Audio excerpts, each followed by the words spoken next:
Jadi polisi mungkin terlalu apa ya, terlalu melihat ke atas, orientasi materi, pro pada elit, pro pada penguasa, ya, pro pada orang kaya atau pro pada orang-orang kuat, dan mereka lah yang kemudian cenderung untuk diberikan perlakuan yang cepat, standar, bahkan mungkin maksimal eh, oleh kepolisian. Sementara bagi orang-orang yang biasa, orang-orang kecil, orang-orang yang nobody, maka harus nunggu antrian gitu ya. Bahkan mungkin tidak diberi perhatian yang sama besarnya dengan orang yang tadi saya katakan. Maka lalu kemudian masyarakat seperti melawan. Itu adalah cara pandang pertama. Cara pandang kedua adalah begini. Jadi kita ketahui bahwa polisi sekarang ini sudah menjadi suatu organisasi yang besar sekali.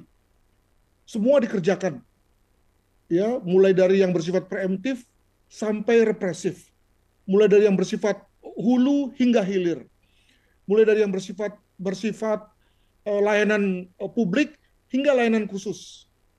Semua diambil, semua dipegang. Maka wajar kalau kemudian ketika semua hal dipegang, semua hal diurus, maka ada lupanya, ada salahnya, ada lewatnya. Kalau kita pakai pendekatan manusia ya, maka kalau kita terlalu banyak urusan, maka seringkali kita terlewat, terlupa. Dalam hal ini saya mengkritik sistem pengawasan, sistem pendataan, sistem administrasi di kepolisian yang kelihatannya kurang kurang canggih, ya, dibandingkan dengan loading kerja yang dihadapi gitu. Jadi dengan kata lain misalnya kalau kita melapor di Polres A atau di Polda B begitu ya, maka kita kemudian nggak tertera tuh datanya ketika kita pindah ke Polda yang lain atau ketika kita berusaha mengaksesnya dari Polres yang lain. Lah katanya Polri se-Indonesia, tapi kok sistemnya, sistem komputerisasinya, sistem pendataannya atau database-nya kok nggak canggih ya gitu ya. Maka dengan begitu tidak salah juga kalau kemudian lalu ketika kita melapor, lalu kemudian dengan segera laporan kita kemudian terbenam dalam tumpukan laporan-laporan yang lain. Karena tadi tidak ada satu sistem yang memungkinkan kita untuk tetap menjadi menjadi nomor satu ya se, se, se, apa, se, terkait dengan waktu kita mensubmit data gitu ya. Nah, hal mana kalau kita memakai pendekatan aplikasi dengan komputer, maka ketahuan kan hari ini kita submit tanggal jam sekian, maka kita mendapatkan urutan satu, gitu ya. Yang lain urutan kedua. Dan wajar kalau kemudian kita yang mendapat urutan satu diberi perhatian lebih dulu dibandingkan urutan nomor dua. Tapi karena sistem sistem komputerisasinya buruk ya, sistem administrasinya manual atau sistem pencatatannya itu bersifat parsial, artinya hanya ada di Polres itu, hanya ada di Polda itu, dan tidak ada link satu sama lain, maka wajar kalau kemudian tidak ada sistem yang saling bicara di antara berbagai satwil dan satker itu, gitu ya. Nah, itu adalah problem yang kedua yang saya tenggarai, dan untuk itu maka solusi yang saya ajukan adalah bukan solusi yang sebetulnya solusi yang benar juga sebetulnya. Ini bukan solusi yang komprehensif ya, tapi lebih begini. Eh, Menghadapi situasi no violence no justice, apa apa reaksi Polri? Apa cara Polri mengatasinya? Lebih bersifat defensif, ya kan?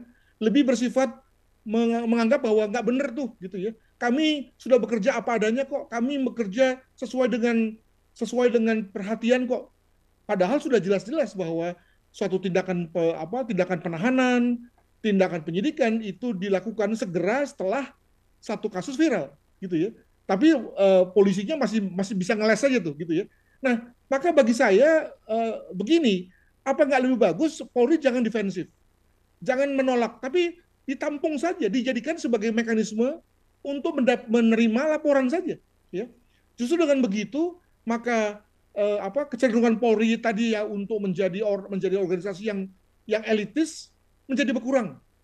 Organisasi yang lemah sistem aplikasinya juga tertangani. Karena tadi ada orang-orang yang mempergunakan media sosial, memviralkan, dan maka lalu kemudian mampu mengatasi situasi yang dua hal yang tadi saya katakan. Tentu kalau orang yang elit, orang kaya, orang yang mampu sewa PH, tentu tidak perlu memviralkan kan. Pasti orang-orang yang memviralkan adalah orang-orang yang nggak punya sebetulnya. Orang-orang yang bersuara di padang pasir dan nggak ada orang yang denger gitu ya.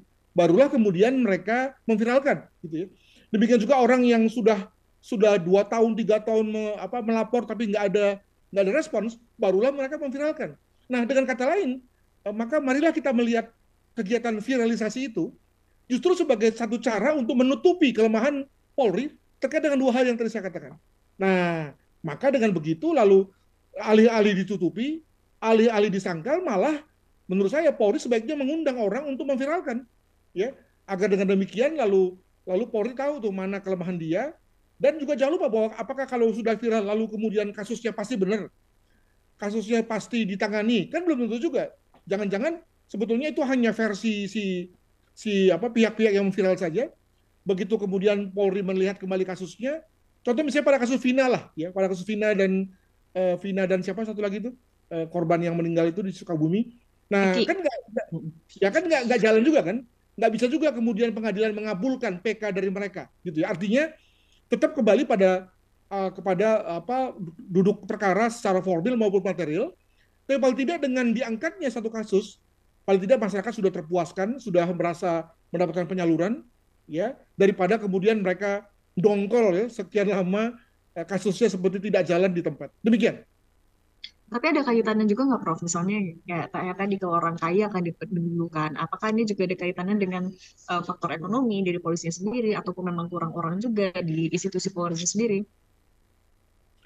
Begini, kilah itu benar, relevan, valid 15 tahun yang lalu, di mana jumlah anggota personil Polri itu jauh di bawah police ratio atau perbandingan satu polisi dengan jumlah penduduk.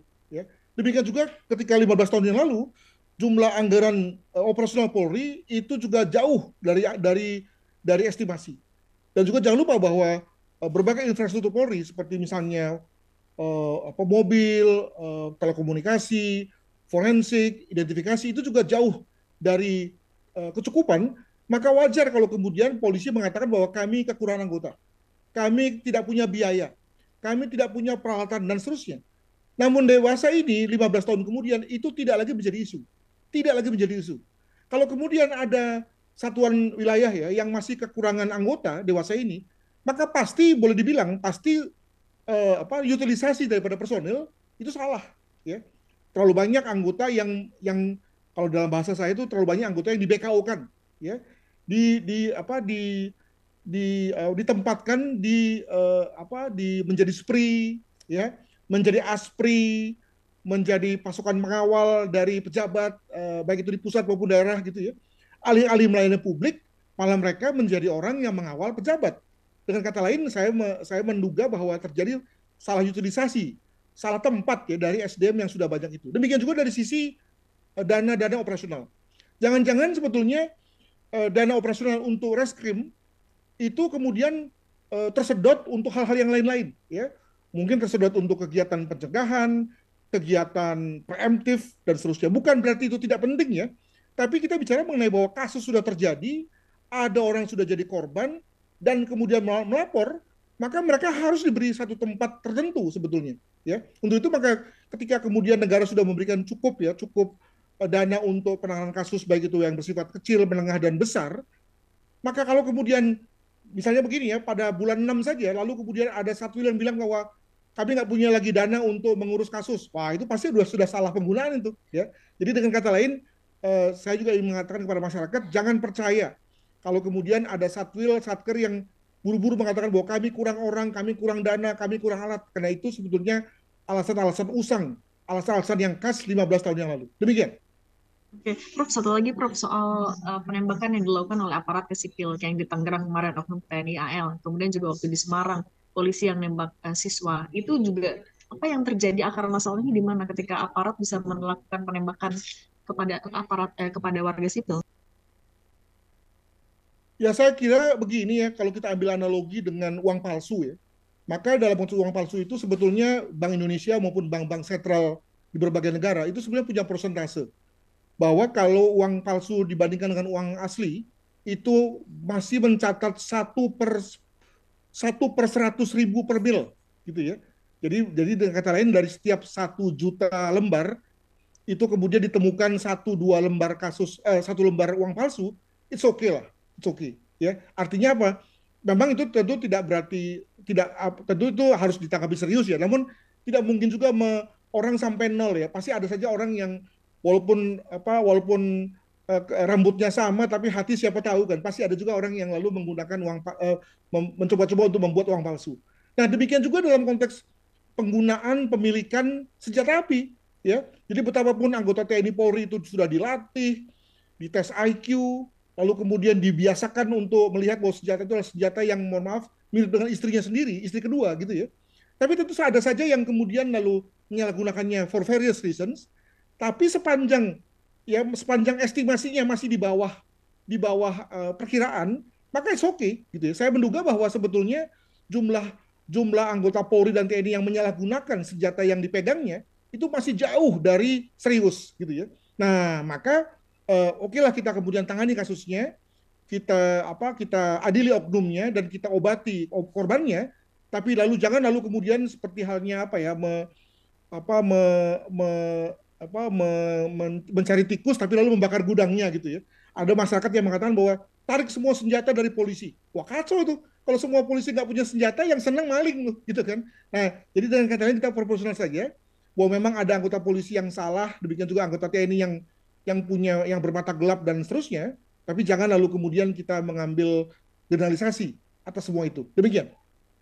Tapi kalau yang soal saran Kompolnas kan untuk mengevaluasi siapa yang bisa memiliki senjata api, itu termasuk akan bisa menjadi solusi nggak, Prof? Sebetulnya sudah dilakukan. Jadi pada saat mereka pertama kali hendak menggunakan senjata api, mereka dites, ya. Ada beberapa alat tes yang digunakan. Demikian juga mereka melakukan tes penyegaran, ya, secara berkala. Demikian juga ketika mereka hendak melakukan tugas-tugas khusus, seperti misalnya mau masuk sekolah kedinasan atau mendapatkan tugas ke luar negeri, itu lalu ada tes yang baru, gitu ya. Jadi sebetulnya cukup banyak tes yang digunakan untuk menyaring mereka-mereka yang layak atau tidak layak, eligible atau tidak eligible terkait dengan penggunaan senjata api. Nah, tapi kan ada dua kemungkinan bahwa alat tes itu kemudian direspons, digunakan, dipraktekkan secara tidak maksimal. Ya, ini juga ada soal dengan karena yang menguji polisi, yang diuji polisi, maka tentu lalu saling kedip-kedipan tuh gitu ya. Dan yang kedua juga jangan lupa bahwa dengan berkali-kalinya mereka diuji, berkali-kalinya mereka dites, maka ada kemungkinan mereka imun ya. Imun dalam arti sudah hafal dengan alat tesnya. Mirip dengan kita yang orang sipil ya, berkali-kali ikut tes TOEFL, ikut tes IELTS gitu ya. Maka lama-lama kita udah tahu tuh studi soalnya kan, sudah terbiasa gitu ya. Atau tes IQ, tes assessment kalau misalnya Mbak misalnya ikut mau cari job baru di swasta mana gitu ya kan, itu biasanya kan ikut tes assessment tuh gitu ya. Nah, kita lama-lama udah belajar tuh dan hasil sudah bisa mengakali alat tes itu. Nah, itu juga hal yang menjadi pemikiran dari para tester terkait dengan soal senjata api itu. Tapi bahwa kalau kemudian dibilang tidak ada, itu saya kira salah itu ya teman-teman Kompolnas ketika mengatakan demikian. Demikian. Nah, tapi berarti ya untuk semakin menekan oknum-oknum itu apa yang bisa dievaluasi dari institusi aparat hukum? Kembali tadi saya katakan bahwa sebetulnya jumlah penyalahgunaan itu sama sekali belum berada pada situasi alarm. Jadi kita bisa duga bahwa sekarang ini jumlah anggota Polri 500.000 ya overall. Lalu ada sekitar 350.000 diantaranya memegang senjata api. Nah, 350.000 ya. Nah, kalau kita kaitkan dengan jumlah penyalahgunaan senjata api, apa mencapai segitu kan enggak? Mencapai 1.000 enggak juga, 100 enggak juga gitu ya. Nah, jadi dengan kata lain kita hanya ketemu kasus yang berada di bilangan 10-20 kasus. Nah, maka saya berkesimpulan sebagai pengamat, angka itu sih kecil banget tuh. Yang mana bisa kita simpulkan sebagai satu bentuk ya namanya juga oknum ya. Ada oknum yang amat ekstrim, sehingga lalu kemudian dengan alat tes kayak apapun juga lalu kemudian ternyata nggak bisa mengidentifikasi ya, maka kemudian dia menjadi orang yang memegang senjata padahal dia orang yang salah gitu ya. Nah, jadi saya kira kita jangan menjadi orang yang panik ya sebetulnya, karena tadi secara jumlah penyalahgunaan senjata api itu tidak amat tinggi dibandingkan dengan total populasi aparat pengguna senjata api. Demikian.